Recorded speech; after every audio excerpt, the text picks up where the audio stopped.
Kizuna Project Season pertama, Chapter kedua. Ujian pertama.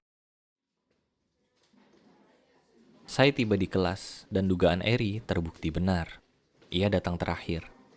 Bahkan wali kelas yang bertugas memberi pengarahan pun sudah duduk di singgasananya. Seketika semua mata tertuju pada Sai. Sebuah tatapan kolektif yang terasa begitu menyebalkan bagi seseorang yang hanya ingin hidup dalam bayang-bayang. Sang wali kelas menyapanya. Kamu siswa kelas ini? Iya Pak, maaf saya terlambat. Tadi saya berkeliling mencari kelas dan baru saja ketemu. Ya sudah, duduk, cari bangku kosong. Sai mengedarkan pandangannya. Tidak pernah ada bangku kosong di baris belakang. Setidaknya itulah hukum tak tertulis yang ia pelajari selama 9 tahun bersekolah. Benar saja, hanya tersisa satu bangku di barisan paling depan. Tepat di sebelah seorang siswi berkacamata yang tertunduk diam seperti batu. Sempurna. Seharusnya teman sebangku yang pendiam tidak akan merepotkan. Gadis berkacamata itu merasakan jantungnya berdebar kencang. Keringat dingin mulai membasahi telapak tangannya. Baginya, teman sebangku baru adalah sumber kecemasan yang luar biasa. Saya mendekati bangku itu. Halo, aku Sai Fujimura. Boleh aku duduk di sini? Iya, silakan saja. Terima kasih. Siapa namamu? Lili Kurosaki. Saya mulai duduk dan memperhatikan teman sebangku barunya. Menyadari bahwa Lili sama sekali tidak memandang matanya ketika bicara. Mukamu merah. Apa kau sakit? Tidak apa-apa. Aku biasa begini. Maaf. Pengarahan kelas pun berjalan. Saya memandang sekeliling, mengamati beragam tingkah laku dan ekspresi dari siswa sekelasnya. Sesaat, pandangannya tertuju pada bangku paling belakang yang begitu ia dambakan.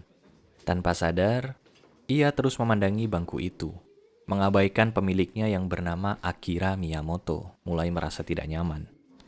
Dari bangku belakang, Akira merasakan tatapan Sai yang menusuknya. Mendadak, instingnya untuk mendominasi langsung muncul. Ia memberi isyarat dengan kepalan tangan yang menandakan ancaman atas tatapan Sai.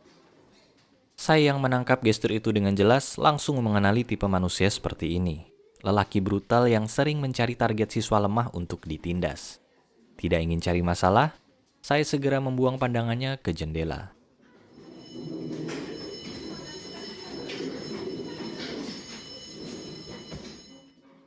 Tepat pukul 9, akhirnya bel istirahat berbunyi. Merasa mengantuk, Sai segera merebahkan kepalanya di atas meja. Bisa tolong geser sedikit? Aku ingin lewat. Oh maaf, silahkan. Terima kasih. Kau bisa lanjutkan tidurmu? Kenapa dia terbata-bata setiap kali bicara? Apa dia pemalu? Ternyata repot juga sebangku dengan orang seperti itu. Baru 5 menit ia memejamkan mata, tiba-tiba sebuah tepukan keras mendarat di pundaknya. Disusul sebuah rangkulan kasar yang melingkari lehernya. Yo, tuan terhormat yang terlambat. Ada masalah apa kau lirik-lirik tadi, ha?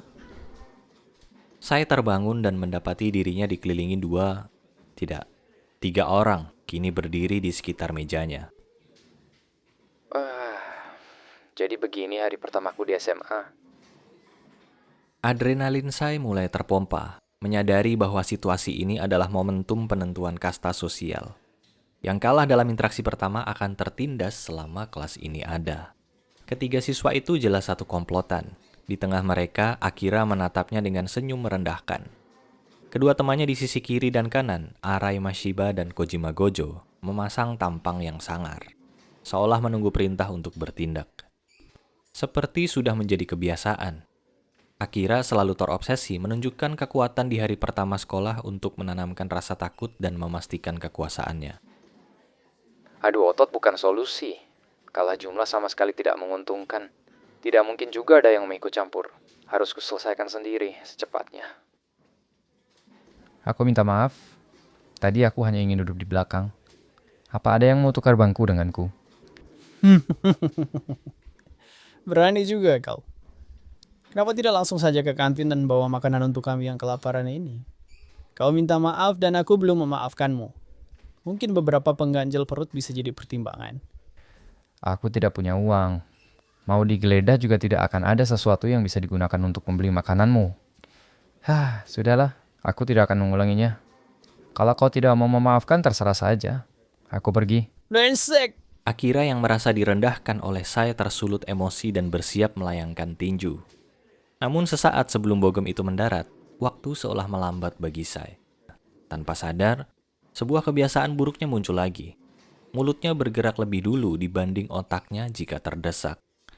Kalimat-kalimat logis yang berputar di kepalanya tumpah keluar begitu saja. Apa kau benar-benar ingin membuat masalah di hari pertama sekolah? Kita akan diawasi lebih ketat oleh guru dibanding siswa lain. Bukankah merepotkan hidup selama 3 tahun dalam kondisi seperti itu? Dampaknya, pukulan itu terhenti di udara. Akira membeku. Kalimat Sai barusan sama sekali tidak terdengar seperti permohonan, melainkan sebuah analisis dingin. Sial, anak ini benar. 3 tahun diawasi itu tidak sepadan. Kali ini kubiarkan kau lolos. Tapi jangan harap hidupmu akan santai ya. Akira memberi isyarat pada kedua temannya untuk mundur. Dalam sepersekian detik, logikanya yang tajam mengalahkan emosinya. Ia lebih memilih kenyamanan jangka panjang daripada kepuasan sesaat. Namun ancaman yang keluar dari mulutnya tidak bisa menutupi fakta bahwa ia baru saja dikalahkan secara strategis. Napasnya yang tadinya tertahan akhirnya terlepas. Ia selamat. Sial, begini lagi. Kapan mulut ini bisa belajar melihat situasi? Tapi, bagaimana manusia liar itu bisa menahan diri? Bukankah artinya dia mendengarkan perkataanku? Sepertinya otaknya cukup berisi. Dugaan Sai tentang musuhnya mulai goyah, menyisakan sedikit perasaan ganjil yang tidak nyaman. Sedetik kemudian, kakinya mulai melangkah sebelum menghilang di balik pintu. Novel Kizuna Project bisa dibaca secara gratis melalui link yang ada di deskripsi.